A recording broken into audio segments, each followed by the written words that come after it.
बच्चों, आप कैसे हो? आशा करता हूँ आप सब अच्छे होंगे और अपने एग्जामिनेशन के प्रिपरेशन बहुत अच्छे से कर रहे होंगे, क्योंकि आईआईटी जेईई मेंस और नीट के एग्जाम्स अब बहुत दिन नहीं बचे हुए हैं। इसलिए आपके प्रिपरेशन को और हम बूस्टअप करने के लिए फिजिक्स की रैपिड रिवीजन सीरीज लेकर आए हैं। इन 70 डेज जो कि नीट यूजी के एग्जाम्स में बचे हैं और 40 डेज जो जेईई मेंस के एग्जाम्स में बचे हैं, इस इसके लिए हम बहुत इंपॉर्टेंट टॉपिक्स फिजिक्स के आपको पढ़ाएंगे और आपको उससे रिलेटेड क्वेश्चंस कराएंगे। अगर आपको 40 questions 40 plus questions NEET UG में और 25 में से 20 प्लस क्वेश्चंस जो फिजिक्स के आते हैं वो जेईई मेंस में करने हैं, तो आप हमारे किसी भी लेक्चर को मिस मत करना। मैं राम प्रकाश अलमनस ऑफ आईआईटी कानपुर आप सबका अपने यूट्यूब चैनल राहीनामा 24 के विज्ञान के इस प्लेटफॉर्म पर स्वागत करता हूं।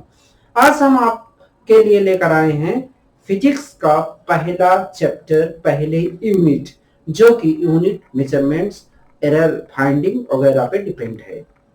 चलो हम शुरू करते हैं। सबसे पहले हम आपको पढ़ाएंगे लीस्ट काउंट क्या होता है। लीस्ट मतलब होता है कम और काउंट का मतलब होता है मेजर करना। तो लीस्ट काउंट क्या है? स्मॉलेस्ट मेजरेबल मतलब smallest measurement that can be taken accurately with the help of an measurable या इंस्ट्रूमेंट, मतलब किसी इंस्ट्रूमेंट से सबसे छोटी दूरी, सबसे छोटी डिस्टेंस को मेजर करना ही क्या कहलाता? लीस्ट काउंट कहलाता। जो सबसे छोटी दूरी मेजर कर सके उसे लीस्ट काउंट कहते हैं। इसका फार्मूला होता है कि value of one main scale division, मतलब मेन स्केल पर जो डिवीजन है उसकी वन डिवीजन की वैल्यू और टोटल नंबर ऑफ डिवीजन। जैसे हम आपको समझाते हैं, सपोज करो ये है मीटर स्केल। मीटर स्केल के जो मेन स्केल है वो 1 2 3 4 5 6 7 8 9 10 ऐसा है। अब 1 सेंटीमीटर इतना हुआ और उस 1 सेंटीमीटर में 10 छोटे छोटे छोटे छोटे खाने हैं, मतलब डिवीजन है, उन्हें एमएम कहते हैं। तो हम अगर लिस्ट काउंट फाइंड आउट करना चाहें तो लिस्ट काउंट कैसे करेंगे फाइंड आउट? तो देखो बेटा, लिस्ट काउंट इक्वल टू किसका? मीटर स्केल का। मीटर स्केल का लिस्ट काउंट कैसे फाइंड आउट करेंगे? मीटर स्केल का लिस्ट काउंट होगा value of one main scale division, ये है 1 सेंटीमीटर, ठीक है, ये है 1 centimetre upon total number of division. Total number of division कितने हैं?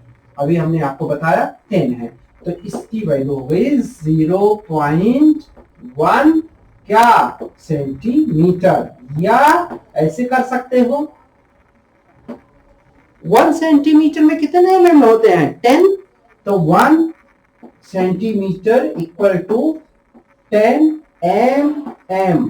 तो 0.1 सेंटीमीटर 10 से मल्टीप्लाई करोगे तो ये हो जाएगा 1.0 M. It means that least count of metre scale,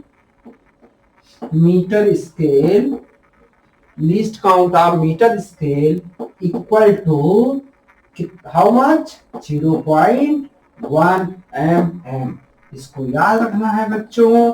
इसी तरीके से हम किसी भी मेजरेबल इंस्ट्रूमेंट का लिस्ट काउंट फाइंड आउट कर सकते हैं। जैसे list count of vernier calipers, list count of screw gauge और वेरियस मेजरेबल डिवाइसेस के लिस्ट काउंट को फाइंड आउट कर सकते हैं। इसका फार्मूला सिंपल सा है। अब हम आपके लिए लेकर आ रहे हैं दूसरा टॉपिक, जिसका नाम है सिग्निफिकेंट फिगर। सिग्निफिकेंट फिगर बहुत इंपॉर्टेंट है नीट यूजी के लिए, क्योंकि इसमें से पीवाईक्यू में अगर देखोगे तो कुछ क्वेश्चंस पूछे गए हैं। चलो हम सिग्निफिकेंट फिगर शुरू करते हैं, और ये बहुत इंपॉर्टेंट है, इसको याद रखना है तुम्हें।